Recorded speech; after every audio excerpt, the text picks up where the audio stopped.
welcome again to your favorite YouTube channel. How you doing? How's the day going for you? Hope you're having a good day. I'm having a good day myself. So do not forget to like. Do not also forget to subscribe to the YouTube channel, and of course engage, make comments, and let us know what your thoughts are. Of course, some persons have already started making providing feedback, and we're trying to put all of those into due consideration and improve as we get along. So it's a learning curve, and we'll get there, of course. So today I want to discuss a hot topic, one that is sort of making the news right now in Nigeria and all over the media. It's a topic for discussion. So not just that it's on the news, it's also something that I think is in the lips of a lot of Nigerians at the moment. And that is the bank note demonetization policy of the Central Bank of Nigeria. So I wouldn't want to be journalistic and just sort of narrate what is going on and what happened, but rather what I'll try to do is to try to analyze the situation going on right now in Nigeria with what happened in India in 2016. So apparently in India, 2016 in India, the Reserve Bank of India made similar announcements on the 8th of November of the year 2016, essentially saying, look, that a new note, a higher denominated notes will no longer become legal tender, and so you had to return them back to the financial system, and then they will then proceed to issue new notes. So the notes affected were the 500 rupees and the 1,000 rupees, and then they were going to replace them with 500 and 2,000 rupees.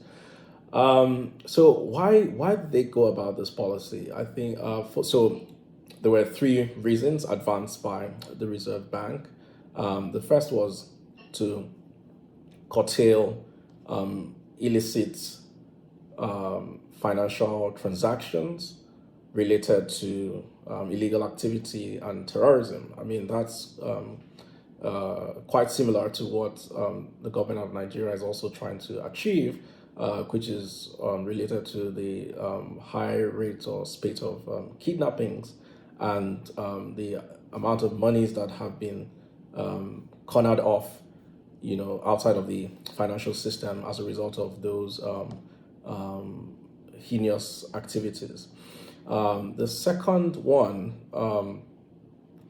which is also very important, was to also sort of curtail the black economy, or what we'll call the shadow economy, in terms of, and not just to curtail or to, it was also to onboard them into the financing system. And with a major focus on tax evasion. So a lot of firms in the informal sector, so the shadow economy is like the informal sector, which, India and most developing countries, including Nigeria, have very huge informal sectors. I think in Nigeria it's upwards of 50% of the entire economy is informal. So in that sense, a lot of taxes were not coming into the coffers of the government, sort of similar with Nigeria, but I don't think that's like really the major driver for the policy. So that I think the policy it came from the fiscal side this time. So it was a fiscally dominated policy, but the central bank the Federal Reserve Bank in India had a role to play because they were in control of money supply and currency management. So that's it. I mean, so that's the second reason. So the third reason was to increase cashless transactions in the economy, which of course I think is also part of the grand plan of the central bank in Nigeria, which is to propel its cashless policy agenda through this as well. I think the only difference or sort of nuanced part of the objective between that of Nigeria and what India did in 2016 will be the elections coming up in the year 2023. I mean, in 16 days or thereabout, depending on when you've seen this. So essentially, vote buying has become like a major aspect of elections in Nigeria, and so some citizens are of the opinion that the central bank coming up with this policy at this time is essentially, and shortly before an election, is essentially to stop the habit of vote buying. So when you don't have old currencies circulating anymore, and then new currencies are just resurfacing, and you're trying to tighten the money supply and ensure that you're creating rules around the amount of cash every citizen could hold at a particular time, could be one way of actually eliminating the problem of vote buying. So these look pretty altruistic and not like things that could have unintended consequences, but they actually do have unintended consequences from what we saw or what we can see from the case of India, which could be quite telling and deleterious and have huge lasting effects on the economy. So beyond the social costs and costs relating to time wasting, having to go to the bank, the bank rush. So we experienced that a lot in Nigeria. That was also a phenomenon that India also had to deal with. So because of the hoarding, because now the hoarding is as a result of implementation failure, people are now having to rush to the bank. Commercial banks are hoarding. The central bank is also giving as much money supply as it did before the policy. So that in itself has reduced the amount of money in circulation. But people feel like they need to go to the banks to see if they can get this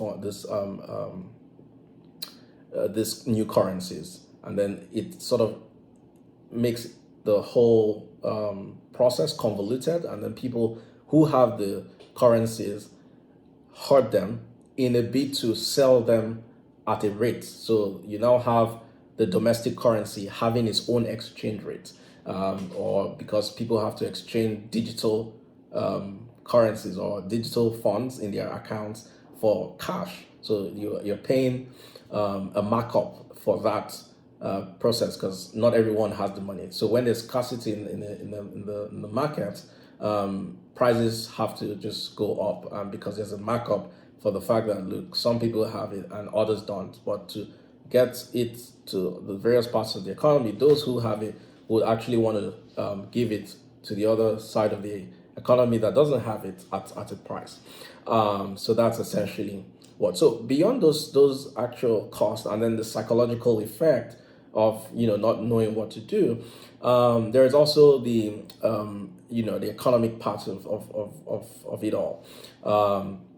So the first is that a lot of people will just want to wait and see. So that's a hoarding element, So money demand, people will just hold it and say, look, we're not, going to, so people hold balances for precautionary reasons because there's a risk in the system and they don't know what is going to happen next with regards to inflation and all of those indicators. So that would affect that would affect demand or economic activities in the economy.